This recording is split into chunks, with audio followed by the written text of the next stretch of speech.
Au sommaire cette semaine, Michael Jordan comme vous ne l'aviez jamais vu, des skateuses à New York, Mark Ruffalo version jumeau et une série foot so British. Salut à tous et bienvenue dans ce Y'a quoi de bien en vidéo épisode 7. C'est presque une 100% sport cette semaine. Et oui, on se déconfine et on découvre le meilleur des séries en streaming. Bonjour à tous, aujourd'hui on va parler basketball avec The Last Dance, la nouvelle série documentaire de Netflix qui est consacrée aux Chicago Bulls et à leur époque glorieuse avec Michael Jordan. C'est une série qui nous emmène dans les coulisses de l'équipe, dans leur intimité, grâce à des images inédites provenant d'un documentaire tourné durant la saison 97-98. C'est une série qui sent bon le sport, on ne s'ennuie pas une seule seconde. Point positif que j'ai adoré, c'est qu'on ne se focalise pas seulement sur Michael Jordan, c'est qu'on apprend aussi énormément de choses sur d'autres joueurs, comme Scott Pippen, Dennis Rodman ou encore Kobe Bryant. Bref, c'est une série que je vous conseille même si vous n'aimez pas le basket.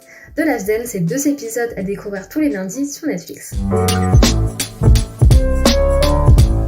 Cette semaine, je vous conseille la série Betty sur OCS, 6 épisodes de 30 minutes au cœur de New York.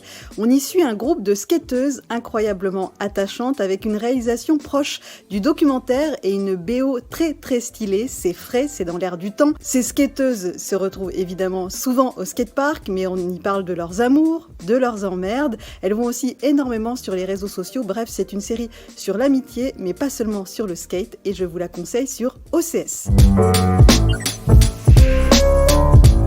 Salut à tous, je vous recommande la mini-série I Know This Much Is True, disponible sur OCS. C'est l'histoire tragique de 2 jumeaux, tous les 2 joués par Mark Ruffalo. L'un des frères est atteint de schizophrénie et on comprend dès le premier épisode que la série va être compliquée à regarder. D'abord parce que les 2 frères ont une vie sordide, mais aussi parce que le show va rester au plus près de leur désespoir. On doit ce choix de mise en scène à Derek Cianfrance, le créateur de la série, et qui avait réalisé les très bons Blue Valentine et The Place Beyond the Pines. Alors on retrouve ici son style sans concession, au plus proche des émotions de ses personnages et de ses acteurs.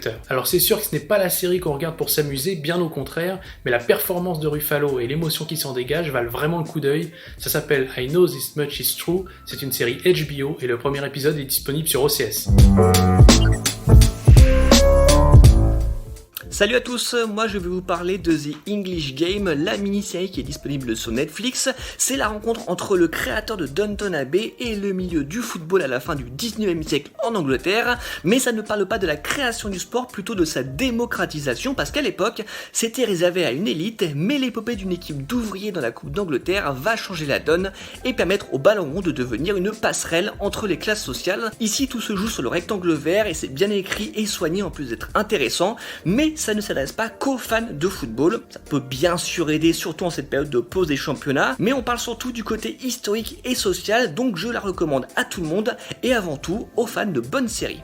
Merci à tous de nous avoir suivis pour ce Y'a quoi de bien numéro 7. On se retrouve très bientôt pour de nouvelles recos. Salut!